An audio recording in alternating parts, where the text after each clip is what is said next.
When you look at a plant or a traditional medicine, you're actually looking at a highly advanced, microscopic biochemical manufacturing plant.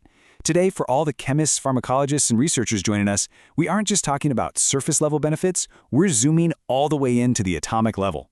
We're going to map the chemical architecture of Withania somnifera, which you probably know as ashwagandha. Okay, let's dive right into this. You know, for over 3,000 years, Ayurvedic medicine has used this plant for practically everything, from stress reduction to neuroprotection. But as scientists, we want to know how. What is the actual molecular machinery powering these outcomes? Well, we're going to decode these structures molecule by molecule and see exactly how they interact with human cellular receptors to drive some pretty remarkable pharmacological effects. So here's our roadmap for today's explainer. We'll start with a macro view of the phytochemical arsenal, then zoom in on the withanolides, those are the steroidal lactones. After that, we'll look at their glycosylated counterparts, the withanosides. And finally, we'll tie it all together by looking at synergistic pharmacology and safety. All right, starting with Section 1, let's look at the plant's phytochemical arsenal and take a quick molecular inventory. Through advanced analytical techniques like mass spectrometry and NMR, researchers have identified a massive chemical inventory here, featuring over 80 distinct diverse metabolites. We've got nitrogen-containing alkaloids like isopellityrene, and we've got phenolic flavonoids like catechin offering potent antioxidant protection. But make no mistake, the true pharmacological heavyweights, the ones driving the primary effects, are the ergostane-based steroidal lactones known as withanolides. Now, what's truly fascinating is how these molecules are actually distributed across the plant's anatomy. It's not uniform at all. The leaves accumulate massive concentrations of withaferin A and withanone. Conversely, the roots are the exclusive home to the glycosylated withanosides, and they are the exact site of de novo withanolide A synthesis. This anatomical split is totally crucial because it perfectly explains why different extracts from different parts of the plant yield completely different clinical outcomes. Moving into Section 2, we're going to zoom in on those primary active constituents, the steroidal lactones. Let's break down these specific structures. By definition, a withanolide is a naturally occurring C28 steroidal lactone triterpenoid. And if you examine the core structure, you'll see they're built on an ergostane framework, where carbon-22 and carbon-26 are oxidized to form a six-membered lactone ring. Now, what's really interesting about this scaffold is that its immense therapeutic potential stems directly from having multiple sites of unsaturation. It makes them incredibly reactive. The most famous of these is, without a doubt, withaferin A. Structurally, it features an alpha-beta unsaturated ketone and a 5-beta-6-beta propoxy group. So why does this specific chemistry matter? Because these functional groups allow withaferin A to react heavily with the side chain thiols of proteins. This aggressive chemical binding is exactly what makes it such an exceptionally potent anti-inflammatory and anti-tumor agent.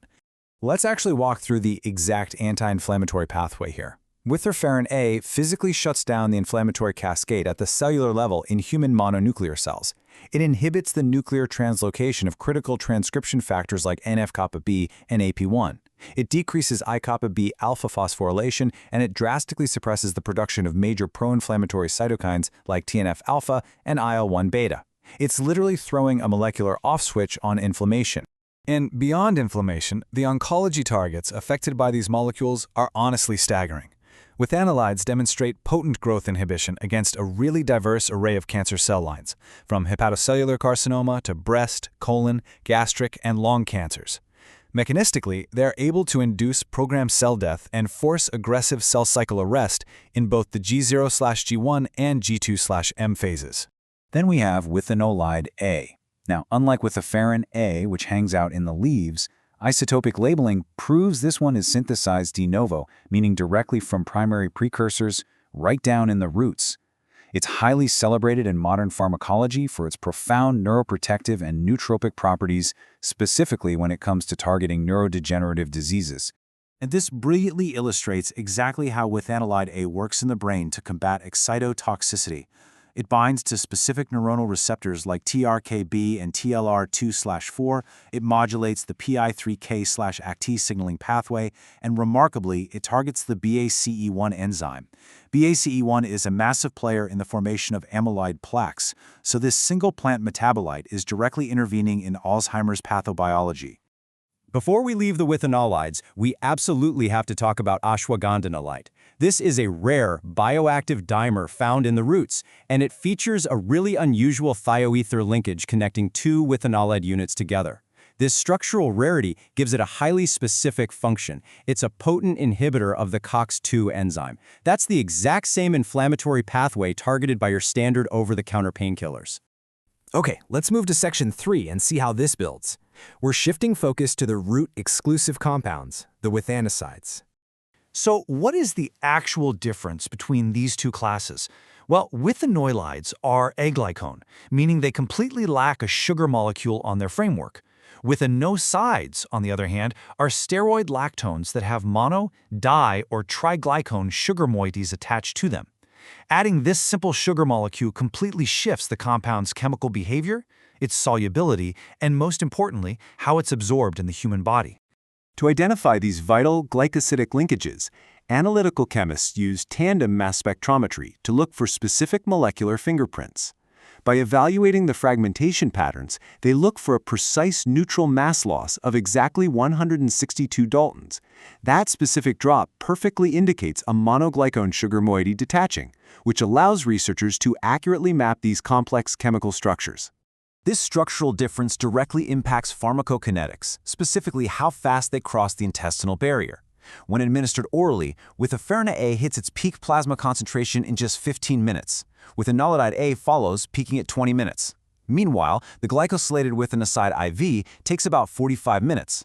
It essentially creates a rapid, time-dependent cascade of bioactive molecules entering the blood plasma. All right, transitioning to our final segment, Section 4, Synergistic Pharmacology and Safety. How do these behave when combined? We have looked at these molecules in isolation, but the clinical literature reveals a fascinating truth about natural formulations. Whole plant synergy is vastly superior and much safer. See, while isolated Withafera A is incredibly powerful, high doses can actually cause toxicity due to that highly reactive unsaturated ketone we discussed earlier. But the whole plant matrix contains assorted metabolites that actively neutralize those adverse effects. The data here really drives home why your formulation source matters so much. Look at the dramatic variance in chemical concentrations. The leaves hold over 8 milligrams per gram of Withafera A. The roots, only 0.3. That means the leaves hold nearly 27 times more Withafera A than the roots. If a clinical application uses purely leaf extract, the toxicity risk inherently spikes compared to a balanced, whole plant formulation. So the crucial point is summarized perfectly by researchers in the field. They note that extracts made from whole plants can holistically impart all therapeutic benefits as well as mitigate toxicity. It's the diverse array of withanolicides, withanacicides, and alkaloids all working together that mediates the desired physiological effect, far better and safer than any single molecule could on its own. We've mapped the intricate molecular blueprint of this ancient biochemical factory. But as we look to the future of modern pharmacological drug design, it leaves us with a provocative question. How might these unique, highly reactive ergostained skeletons inspire the very next generation of synthesized, neuroprotective, or anti-cancer therapeutics? The answers are quite literally waiting right there in the roots and leaves of Withania somnifera. Thanks for joining us, and keep exploring the molecular world.